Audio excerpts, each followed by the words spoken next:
ఆంధ్రప్రదేశ్లో తీవ్ర సంచలనం సృష్టిస్తున్న గాదే సాయికృష్ణ మిస్సింగ్ మరియు మృతి కేసు ఇప్పుడు మరో కీలక మలుపు తిరిగింది.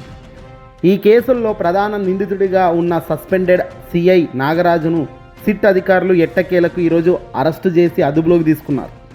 విజయవాడలోని కమాండ్ కంట్రోల్ రూమ్లో ఉన్న సిట్ కార్యాలయంలో సిఐ నాగరాజును అధికారులు సుదీర్ఘంగా విచారిస్తున్నారు. దాదాపు 3 గంటలకు పైగా సాగిన ఈ విచారణలో సిట్ బృందం నాగరాజు ముందు చాలా కీలక ఆధారాలను ఉంచి మరీ ప్రశ్నల వర్షం కురిపించిందట. అసలు సాయికృష్ణను ఎందుకు అదుపులోకి తీసుకున్నారు మీరు? మార్కాపురం నుంచి విజయవాడకు తరలించడంలో ఉన్న అసలు రహస్యం ఏమిటి అనే కోణంలో విచారణ అత్యంత వేగంగా సాగిస్తున్నట్టు సమాచారం అవుతుంది. 3 గంటలు నుంచి ప్రశ్నల వర్షం కురిపిస్తున్నప్పటికీ దాదాపు 5 గంటలుగా ఇంకా బయటకు రాని అంశం క్లియర్గా కనబడుతుంది. ఈ విచారణలో సిట్ అధికారులు సిఐ నాగరాజు ముందు ప్రధానంగా కొన్ని కీలకమైన ప్రశ్నలను ఉంచారు. సాయికృష్ణను మార్కాపురంలో ఏ తేదీలో అదుపులోకి తీసుకున్నారు? అసలు ఏ కేసు నిమిత్తం అతడిని విజయవాడకు తరలించాల్సి వచ్చింది? ఈ వ్యవహారంలో టాస్క్ ఫోర్స్ పోలీసుల పాత్ర ఏమిటి? విజయవాడకు తీసుకొచ్చిన తర్వాత సాయికృష్ణను ఎన్ని రోజులు టాస్క్ ఫోర్స్ కార్యాలయంలో ఉంచారు? అక్కడ ఎవరెవరు అతడిని విచారించారు? ఈ ప్రశ్నలన్నీ సిట్ అధికారులు వరుసగా నాగరాజును అడుగుతున్నారు. అయితే అధికారుల నుంచి వస్తున్న ఈ సూటి ప్రశ్నలకు సిఐ నాగరాజు సమాధానాలు దాటివేస్తున్నట్లుగా విశ్వసనీయ సమాచారం అందుతోంది. అన్నిటికీ ఆన్సర్ చేయకపోగా సైలెంట్గానే కూర్చుంటున్నారని, కొన్ని మాత్రం నేనే చేశాను అని చెప్తున్నాడు, మరికొన్ని మాత్రం దాటేసే కార్యక్రమం చేస్తున్నాడు అనేది ఇక్కడ క్లియర్గా బయటపడుతున్న అంశం. ఈ విచారణలో సిఐ నాగరాజు ఇచ్చిన ఒక స్టేట్మెంట్ ఇప్పుడు పోలీస్ వర్గాల్లో తీవ్ర చర్చానీయాంశంగా మారింది. అధికారులు అడిగిన ప్రశ్నలకు నాగరాజు స్పందిస్తూ ఈ కేసు మొత్తానికి నేనే కర్త, నేనే కర్మ, నేనే క్రియ అని సంచలన వ్యాఖ్యలు చేసినట్లుగా బయటకు వస్తున్నాయి. వాస్తవమా కాదా అనేది పోలీసులు ఇంకా నిర్ధారించాల్సిన అవసరం ఉంది. కానీ మొత్తం నా మీదే వేయండి, నేనే వేసుకుంటా అంటున్నాడట. ఏంటి వేసుకునేది ఏంటి? కర్త నేనే, కర్మ క్రియ అన్నీ నేనే అంటున్నాడట. ఈ కేసుతో టాస్క్ ఫోర్స్ సిబ్బందికి కానీ లేదంటే పోలీస్ స్టేషన్లో పనిచేసే కింది స్థాయి సిబ్బందికి కానీ ఎలాంటి సంబంధమే లేదని సిఐ సిట్ అధికారులకు తెగేసి చెప్తున్నట్లు కూడా విశ్వసనీయ సమాచారం అందుతుంది. ఏ తప్పు జరిగినా దానికి తానే బాధ్యుడినని కేసును తనపైనే వేసుకోవడానికి నాగరాజు ప్రయత్నిస్తున్నట్లుగా స్పష్టమవుతుంది.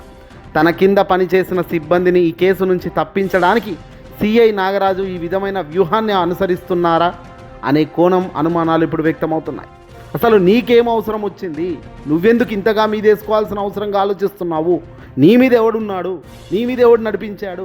నువ్వు ఒక సిఐ హోదాలో పోలీస్ డిపార్ట్మెంట్లో ఉన్నత స్థాయిలో ఉన్న వ్యక్తిగా ఈ కేసుకు నీకు అసలు సంబంధం ఏమిటి? నువ్వు ఇంతగా డెప్త్గా పోయి ఆయన్ని కొట్టాల్సిన పరిస్థితి ఏముంది? అతను ఈ కేసుకు సంబంధించి ఈ మర్డర్లో నువ్వు ఇన్వాల్వ్ అవ్వాల్సిన అవసరం బాధ్యత నీకేముంది అనే అంశాలపైన కూడా పోలీసులు గట్టిగా బలంగా సేకరిస్తున్నారు సమాచారాన్ని.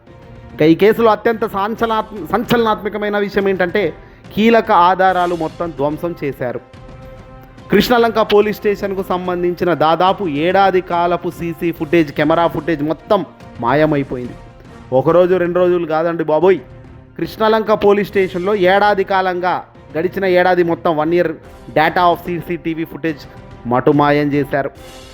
కోర్టు ఆదేశాల ప్రకారం మే 1వ తేదీ నుంచి జూన్ 1వ తేదీ వరకు ఉన్న సీసీ ఫుటేజ్ను అలాగే సిఐ నాగరాజు మరియు సాయికృష్ణల కాల్ డేటాను భద్రపరచాల్సి ఉంటుంది. కానీ పోలీస్ స్టేషన్ రికార్డులను పరిశీలించగా కేవలం 2 రోజులకు సంబంధించిన డేటా మాత్రమే లభ్యమైంది. మిగిలిన డేటా అంతా ఉద్దేశపూర్వకంగానే డిలీట్ చేసినట్లు అధికారులు చెప్తున్నారు. సాయికృష్ణను స్టేషన్కు తీసుకురావడం, విచారణ పేరిట కొట్టడం, ఆ తర్వాత అతడిని చనిపోయే పరిస్థితులకు తీసుకురావడం, ఆ హఠాత్తుగా అతను మరణించాడా లేదంటే కొడుతున్న సమయంలో చనిపోయాడా తెలియదు. మరి ఈ నిజాలు ఎక్కడ బయట పడతాయోనని భయంతో పక్కా ప్లాన్ ప్రకారం ఈ సీసీ ఫుటేజ్ను ధ్వంసం చేశారనే ఆరోపణలు ఇప్పుడు బలంగా పోలీస్ వ్యవస్థలో కూడా చర్చగా మారుతున్న అంశం. మరోవైపు సాయికృష్ణ కుటుంబ సభ్యులు కన్నీరు మున్నీరవుతున్నారు. సిఐ నాగరాజు తమ కొడుకును మార్కాపురం నుంచి అక్రమంగా తీసుకొచ్చి చిత్రహింసలు పెట్టి చంపేశారని, ఆపై ఎవరికీ తెలియకుండా శవాన్ని తగలబెట్టారని వారు మొదటి నుంచి కూడా ఆరోపిస్తున్నారు. స్వర్గపురిలో దహనం చేసినట్లు వస్తున్న వార్తలపై కూడా సిట్ ఆరా తీస్తుంది. ఇప్పటిదాకా దీనిపై ఏం వాళ్ళు సమాధానం చెప్పలేదు. కుటుంబ సభ్యుల వాదన ప్రకారం ఈ దారుణం కేవలం సిఐ నాగరాజు ఒక్కరే కాదు, ఆయనతో పాటు దాదాపు 9 నుంచి 12 మంది కానిస్టేబుల్ కూడా కీలక పాత్ర పోషించారు. వారందరిపైన ఎఫ్ఐఆర్ నమోదు చేయాలని కుటుంబ సభ్యులు డిమాండ్ చేస్తున్నారు. పోలీసులు కేవలం సిఐ నాగరాజుపైనే ఎఫ్ఐఆర్ నమోదు చేసి మిగతా 12 మంది సిబ్బందిని ఈ కేసు నుంచి తప్పించే ప్రయత్నం చేస్తున్నారనే విమర్శలు వెలువెత్తుతున్నాయి. సిఐ నాగరాజుపై ఇప్పటికే హత్యాయత్నం కేసు నమోదైంది. అయితే సీసీ ఫుటేజ్ వంటి బలమైన ఆధారాలు కోర్టు ముందు ఉంచకపోతే ఈ కేసు నిలబడడం కష్టమే అనే అభిప్రాయాలు బలంగా వ్యక్తమవుతున్నాయి. అందుకే సిట్ బృందం టెక్నికల్ ఆధారాలను, కాల్ డేటాను విశ్లేషించడంపై ప్రత్యేక దృష్టి పెడుతూ ముందుకు పోతుంది. విచారణ ముగిసిన అనంతరం ఈరోజు సాయంత్రం బహుశా 7 నుంచి 8 గంటల ప్రాంతంలో నిందితుడైన సిఐ నాగరాజును జడ్జి ముందు ప్రవేశపెడతారు. జడ్జి ముందు నాగరాజు ఎలాంటి నిజాలు ఒప్పుకుంటారు, ఈ కేసులో మరికొంతమంది పోలీసుల పేర్లు బయటకు ఏమైనా వస్తాయా, సాయికృష్ణ కుటుంబానికి అసలు న్యాయం జరుగుతుందా లేదా తెలియాలి అంటే కొద్దిగా వెయిట్ చేయాల్సిన పరిస్థితి ఉంటుంది. పక్కా ప్లాన్తో పోలీసులు ఆడిన ఒక హైటెక్ డ్రామా థెరపీ బట్టబయలవుతూ నోటి మీద వేలేసుకునే మాదిరిగా తయారైపోయింది కేసు ఎపిసోడ్ అంతా కూడా.